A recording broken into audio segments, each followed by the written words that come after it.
দৌড়া গাড়িটা থামিয়ে একজন যুবক আমার হাতটা ধরলো, বললো যে ভাই আমি আপনাকে ভোট দিব, কিন্তু আমার একটা শর্ত আছে। আমি বললাম কী শর্ত? বলে কি আপনার জাতীয় সংসদে ওসমান হাদির হত্যার বিচার চেতে হবে। সংসদে দাঁড়িয়ে প্রথম অগ্রাধিকার থাকবে এই দেশের পক্ষে একটু কথা বলতে চাই, দেশের মানুষের কণ্ঠ হয়ে একটু কথা বলতে চাই।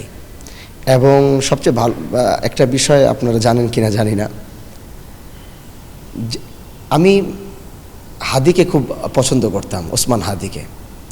তো আমার এই সংসদে আসার পিছনে বিশাল বড় একটা শক্তি ছিল কিন্তু ওসমান হাদি।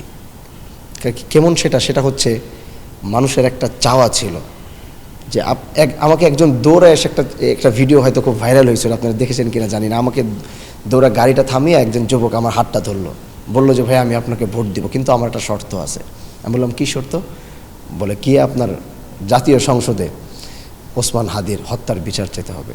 তখন আমি তাকে বলেছিলাম যে আমার সংসদে যাওয়ার জন্য কিছু বক্তব্য আমি রেডি করেছি, সেটার মধ্যে অন্যতম একটা আছে যে আমি ওসমান হাদির হত্যার বিচার সে সংসদ থেকে আওয়াজ তুলব, এবং যতদিন না হবে আমরা সেখান থেকে আওয়াজ তুলে যাব। আমাদের ওসমান হাদির কণ্ঠ হয়ে দেশের জন্য যেভাবে ওসমান হাদিরা কথা বলেছিল, তারা যেহেতু আজকে দুনিয়াতে নাই, এর মানে এটা না যে তাদের কণ্ঠ বন্ধ হয়ে গিয়েছে, তাদের কাজ বন্ধ হয়ে গেছে। আমরা ওসমান হাদির কণ্ঠ হয়ে জাতীয় সংসদ থেকে কথা বলব। একজন তরুণ লিডার হিসেবে সংসদে গিয়ে যদি ভিন্নতা কিছু আনতে চাই, সেটা হচ্ছে আমরা সংসদ থেকে সত্য কথাগুলো তুলে ধরতে চাই। সংসদে আমরা দেখেছি বিগত দিনে যে সংসদে যারা দাঁড়ায় তারা সব সময় কেমন যেন একটু মানে সব দিয়ে কথা বলে, তারা যে একটু সাহস নিয়ে শক্ত অবস্থানটা তুলে ধরবে, শক্ত কথাগুলো তারা বলবে, সেটাকে যদি বাংলা কথায় বলি তেল মেরে কথা বলতেছে। তো আমরা যারা সংসদে যাব, আমরা ওখানে কোনো জমা খরচ এখানে দিয়ে আমরা তো সংসদে যাই নাই। তো সেখান থেকে আমরা সংসদ থেকে এরকম আমরা আগামী 2026-এ যে সংসদটা তৈরি হচ্ছে, ত্রয়োদশ জাতীয় সংসদ যেটা তৈরি হচ্ছে, এখান থেকে আমরা তরুণ, আমি একা না, আমার সাথে আরও কয়েকজন দেখলাম যে আরও মাশাআল্লাহ অনেকে আছে, আমরা এই সংসদ থেকে ন্যায়ের পক্ষে কথা বলতে চাই এবং সেখানে কাউকে তেল দিয়ে কথা বলতে চাই না।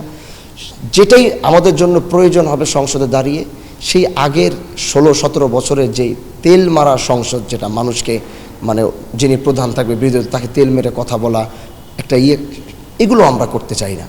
আমরা সেখান থেকে জাতির কণ্ঠ হয়ে, গরিবের কণ্ঠ হয়ে, মজলুমের কণ্ঠ হয়ে সেখান থেকে আমরা কথা বলতে চাই। এটা আমার কাজের মাধ্যমে জানবে, কারণ আমার প্রতিটা কাজ যেহেতু সবাই দেখে আসতেছে, হয়তো আমি বাহিরে কতটুকু দেখাতে পারবো আমি জানি না, কিন্তু আমার এলাকার মানুষগুলো জানবে যে আমি যে প্রতিশ্রুতি দিয়েছিলাম আমার কাজগুলো কিভাবে চলছে। তারা প্রতিদিন সেটার খবর পাবে, আপডেট পাবে, তাদেরকে জানিয়ে দেওয়া হবে যে আমরা কিভাবে কি কাজগুলো করছি, এবং তাদেরকে সাথে নিয়ে করবে ইনশাআল্লাহ। সমালোচনা আমি দেখছি যে আমার সমালোচনাটা খুব কম হয়, কারণ আমি দেখি আলোচনাটার ভিতরে বেশি আলোচনা থাকে, সমালোচনা কম করে। তাও আমি চাই যে আমার সমালোচনাগুলো যদি ঠিকঠাক মতো করা হয়, তখন অনেকে আমাকে পাঠায় যে ভাই আপনাকে নিয়ে সমালোচনাগুলো হচ্ছে, তখন আমি সাথে সাথে চেষ্টা করি যে সেই জায়গায় যদি সেখানে কোনো খারাপ কিছু থাকে বা আমার কোনো ব্যাড হ্যাবিট থাকে বা কোনো ভুল হয়, সেগুলোকে আমি সমালোচনা শুরু হলে নিশ্চয়ই কোনো ভুলের কারণেই হয়, সেটা আমি সাথে সাথে ঠিক করার চেষ্টা করি।